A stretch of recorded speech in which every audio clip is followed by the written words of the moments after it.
Assalamualaikum warahmatullahi wabarakatuh. Waalaikumsalam warahmatullahi wabarakatuh. Saya Isnaipi dan kembali kita hadirkan perwakilan dari mahasiswa kita. Yang pertama ada Mbak Harni. Halo Mbak Harni, apa kabarnya? Alhamdulillah sehat, Mbak. Alhamdulillah ya. Mbak Harni ini perwakilan dari mahasiswa semester 1 yang sedang mengikuti kuliah Fondasi Matematika. Dan yang selanjutnya ada Mas Ivan. Halo Mas Ivan, apa kabar? Alhamdulillah Mbak, baik. Alhamdulillah ya. Nah, kalau Mas Ivan ini itu mahasiswa semester 3 ya Mas Ivan ya? Ya, betul. Artinya tahun lalu sudah mengikuti kuliah Fondasi Matematika. Ya, baik. Kita bertiga di sini ini untuk menentukan formula dari negasi kuantifikasi. Kita ingat kembali bahwa kuantifikasi itu ada dua jenis ya, kuantifikasi universal dan juga ada kuantifikasi eksistensial. Untuk negasi dari semua X dalam domain D berlaku Px, ini akan ekuivalen dengan apa? Kemudian yang kedua, negasi dari terdapat X dalam domain D berlaku Px, ini juga akan ekuivalen dengan apa? Oke, kita ingat ya, dalam belajar matematika itu kita harus tahu dari mana formula atau rumus ini berasal. Kemudian kita pahami dan maknai apakah ini make sense atau masuk akal atau tidak. Nah, sebelum kita temukan formula dari negasi kuantifikasi ini, kita ilustrasikan terlebih dahulu untuk yang kuantifikasi universalnya, yaitu semua matematikawan berkacamata. Dan di sini saya sediakan 4 pernyataan yang mungkin akan menjadi negasinya ya, ada pernyataan 1, 2, 3, 4. Namun sebelum masuk ke sana, kita perlu mengingat prinsip dasar dalam menentukan negasinya, yaitu terkait dengan nilai kebenaran ya. Nilai kebenaran dari suatu proposisi dengan negasinya itu selalu bertolak belakang. Artinya, ketika proposisi itu bernilai true, maka negasinya akan bernilai false. Begitu juga sebaliknya, ketika proposisi itu bernilai false, maka negasinya akan bernilai true ya. Sehingga dalam menentukan negasi kuantifikasi ini, kita perlu mencari pernyataan nomor berapa yang nilai kebenarannya itu bertolak belakang dengan kuantifikasi aslinya ya. Oke, di sini untuk yang pernyataan pertama, tidak ada matematikawan yang berkacamata. Mungkinkah Mbak Harni untuk pernyataan nomor 1 ini menjadi negasinya? Silahkan. Baik, terima kasih Mbak Isna. Seperti yang dikatakan Mbak Isna tadi, bahwa untuk mengetahui suatu pernyataan itu sebuah negasi atau bukan, kita harus mengetahui dulu nilai kebenarannya. Pernyataan pertama, tidak ada matematikawan berkacamata. Seandainya kita adakan sebuah razia, dalam razia tersebut kita menemukan seorang matematikawan berkacamata. Artinya, pernyataan pertama ini bernilai salah. Kemudian, untuk pernyataan yang diberikan, semua matematikawan berkacamata, belum dapat ditentukan nilai kebenarannya karena baru saja ditemukan satu matematikawan yang berkacamata, sehingga nilai kebenaran dari kedua pernyataan tersebut tidak bertolak belakang. Jadi, pernyataan pertama bukanlah negasi dari pernyataan yang diberikan. Begitu Mbak Isna. Jika kita lihat dan cermati bahwa pernyataan yang ketiga saling ekuivalen atau memiliki makna yang sama dengan pernyataan yang pertama. Telah kita ketahui dari penjelasan Mbak Harni bahwa pernyataan yang pertama bukan negasinya, sehingga bisa kita simpulkan bahwa pernyataan yang ketiga juga bukan negasinya. Oke, tepat sekali penjelasan Mbak Harni dengan Mas Ivan sini ya. Dari penjelasan Mbak Harni kita bisa menyimpulkan bahwa pernyataan nomor 1 ini bukanlah negasi dari kuantifikasi semua matematikawan berkacamata. Dan juga betul kata Mas Ivan bahwa pernyataan nomor 3 ini ekuivalen dengan pernyataan nomor 1. Artinya nomor 3 juga bukan merupakan negasi dari kuantifikasi ini. Nah, masih tersisa pernyataan 2 dan pernyataan 4. Bagaimana Mas Ivan untuk pernyataan 2? Yaitu ada matematikawan berkacamata, apakah mungkin ini menjadi negasi dari kuantifikasi ini? Silahkan. Baik Mbak, terima kasih.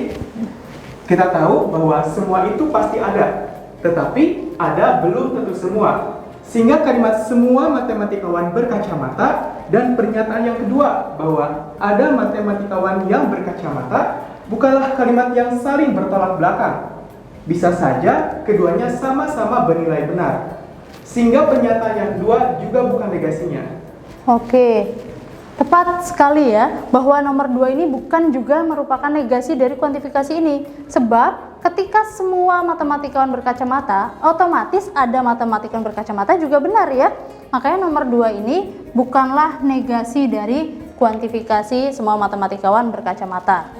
Nah, tersisa pernyataan nomor 4. Nah, sejauh ini kita sudah mengetahui pernyataan 1, 2, 3 itu bukan negasinya. Bagaimana yang pernyataan nomor 4, Mbak Harni? Apakah mungkin ini menjadi negasinya? Silakan Mbak Harni. Oke, pernyataan yang diberikan adalah semua matematikawan berkacamata. Untuk semua, negasinya itu tidak semua.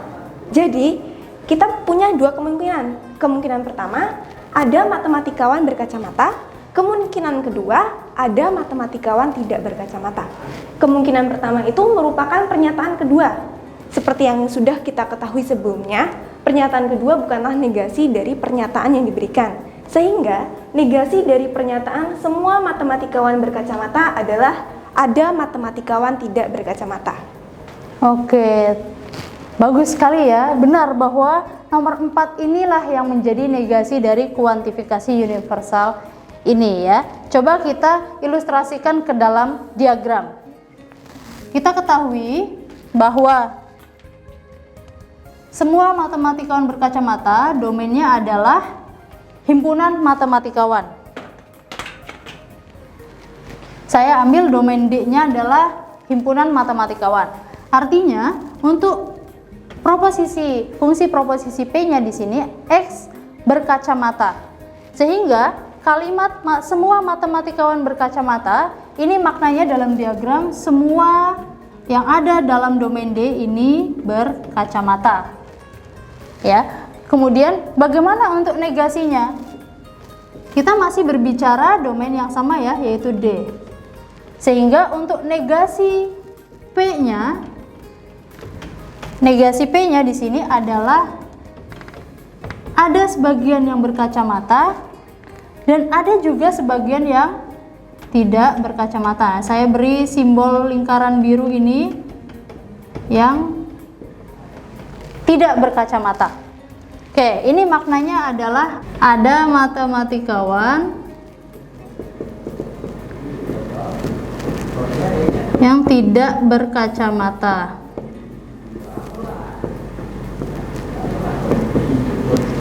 Perlu kita ingat kembali ya, untuk menunjukkan kuantifikasi universal ini bernilai false, itu kan cukup kita temukan contoh pengingkarnya. Baik contoh pengingkarnya satu saja atau banyak pun tidak masalah. Sehingga nilai kebenaran dari yang negasi P ini bernilai false ya. Maknanya ada matematikawan tidak berkacamata. Jadi kesimpulannya adalah negasi dari semua matematikawan berkacamata itu adalah ada matematikawan yang tidak berkacamata. Nah, selanjutnya bagaimana untuk negasi dari kuantifikasi eksistensial? Yaitu negasi terdapat X dalam domain D berlaku PX. Coba kita ilustrasikan pernyataan ini dalam kalimat ada mahasiswa di dalam kelas ini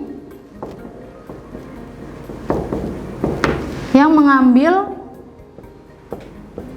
kuliah kalkulus 1.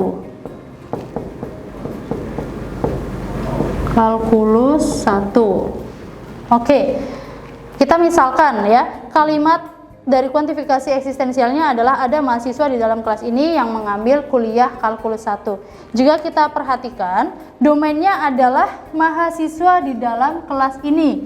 Jadi jika kita ilustrasikan ke dalam diagram, ya, domain D-nya adalah himpunan mahasiswa di dalam kelas ini. Dan untuk fungsi proposisinya adalah X mengambil kuliah kalkulus 1. Jadi jika kita ilustrasikan ke dalam diagram, makna dari kalimat ini adalah himpunan yang berwarna biru ini. Jadi makna dari diagram ini adalah ada mahasiswa di dalam kelas ini yang mengambil kuliah kalkulus 1. Nah, untuk negasinya, tadi kita mengacu ke pernyataan Mbak Harni tadi ya, bahwa negasi dari semua artinya tidak semua. Sama untuk ada mahasiswa di dalam kelas ini juga negasinya berarti tidak ada mahasiswa di dalam kelas ini yang mengambil kuliah kalkulus 1. Artinya untuk negasi P di sini diagramnya kosong. tidak ada mahasiswa satupun yang mengikuti kuliah kalkulus 1 di sini ya. Jadi ini maknanya adalah tidak ada mahasiswa di dalam kelas ini yang mengambil kuliah kalkulus 1. Kalkulus 1. Nah, ini adalah negasi dari ada mahasiswa di dalam kelas ini yang mengambil kuliah kalkulus ya. Baik, sekian penjelasan dari penemuan formula kuantifikasi dari kami bertiga. Silahkan simak video concluding remark dan contoh 2.9 berikut. Ya, terima kasih. Wassalamualaikum warahmatullahi wabarakatuh. Waalaikumsalam warahmatullahi wabarakatuh.